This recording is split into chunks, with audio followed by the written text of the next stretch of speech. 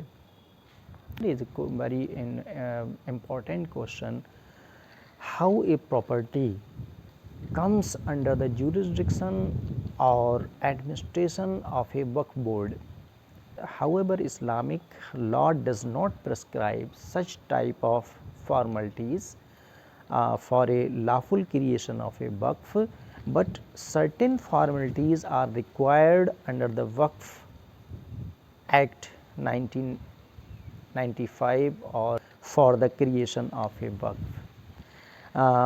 For example, if a waqif, yani if a Muslim desires to create a waqf of his or her property, he or she prepare a waqf nama. اس کو ایک وقف نامہ تیار کرنا ہوتا ہے جس میں اس کو وہ اپنے ڈیزائرز ایکسپلین کرنے ہوتے ہیں کہ صاحب وہ اپنی کسی پراپرٹی کو وقف کرنا چاہتا ہے, اور اس کے وقف کرنے کے پیچھے جو اس کے ڈیزائرز ہیں, اس کے جو مقاصد ہیں, وہ سرٹن مقاصد کے ساتھ, سرٹن ڈیزائرز کے ساتھ وہ وقف کرنا چاہتا ہے. جیسے فار ایگزامپل وہ کسی پراپرٹی کو اس ڈیزائر کے ساتھ وقف کرنا چاہتا ہے کہ صاحب اس کی پراپرٹی انتقال کر جانے والے لوگوں کے قبر کے واسطے یا قبرستان کے واسطے اس کی پراپرٹی کا استعمال کیا جائے یا کیا جا سکتا ہے. تو اس یا وہ اپنی کسی پراپرٹی کو اس واسطے وقف کرتا ہے کہ صاحب اس کی پراپرٹی پر ہاسپٹل بنایا جائے جس میں تمام بیماروں کا علاج, جس میں تمام بیماروں کو علاج مہیا ہو سکے. تو جو بھی واقف کے مقاصد ہیں یا ڈیزائرز ہیں, ان ڈیزائرز کو ایکسپلین کیا جاتا ہے وقف نامے میں. تو واقف اگر اپنی کسی پراپرٹی کو وقف کرنا چاہتا ہے تو وہ ایک وقف نامہ تیار کرے گا, اور جس میں وہ اپنے اس وقف کے تمام آبجیکٹس کو, اپنے ڈیزائرز کو مینشن کرتا ہے. And then apply for the registration of a waqf before the concerned waqf board of a state. For example U P میں اگر کوئی وقف کرنا چاہتا ہے تو وہ اتر پردیش کا جو وقف بورڈ ہے اس بورڈ کے سامنے اپنے اس وقف نامے کو لے کر جائے گا. دین دا وقف board conducts a survey and makes a gadget notification in this regard. تو اس کام کے واسطے وقف بورڈ کے پاس میں سروے کمشنرز اویلیبل رہتے ہیں. تو یہ survey commissioner under the act lists all properties declared as وقف by making local investigation, summoning witnesses et cetera. تو till the property does not mentioned as waqf property in the revenue record of the government, it does not marked as waqf property.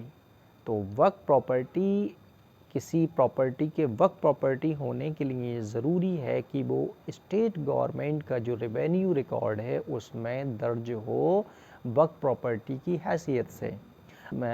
وقف properties سے associated کچھ disputes اس طرح کے دیکھنے کو ملتے ہیں کہ شروعاتی جو فارمیلٹیز ہیں وہ تو پوری کر لی گئیں, لیکن جو میوٹیشن ہوتا ہے, میوٹیشن کی پروسیس کمپلیٹ نہیں ہوئی, لہٰذا وہ پراپرٹی ریونیو ریکارڈ میں وہ پرانے اسٹیٹس پر ہوتی ہے, یعنی کہ اس کو وقف کا اسٹیٹس ملتا نہیں ہے. ایسی پراپرٹیز پہ کئی لوگ دعوے دار ہو جاتے ہیں کہ صاحب یہ تو ہماری پراپرٹی ہے. لہٰذا وقف کے کریشن کے دوران یہ انشور کر لینا چاہیے کہ اگر وقف بورڈ میں وہ پراپرٹی رجسٹرڈ ہو گئی ہے تو جو لیٹر جو میوٹیشن کا پروسیس ہے وہ بھی کمپلیٹ کر لیا جائے, تاکہ ان فیوچر جو وہ وقف پراپرٹی ہے اس پر کوئی کسی طرح کا ڈسپیوٹ پیدا نہ ہو. There is a provision of Central Waqf Council also in the Waqf Act.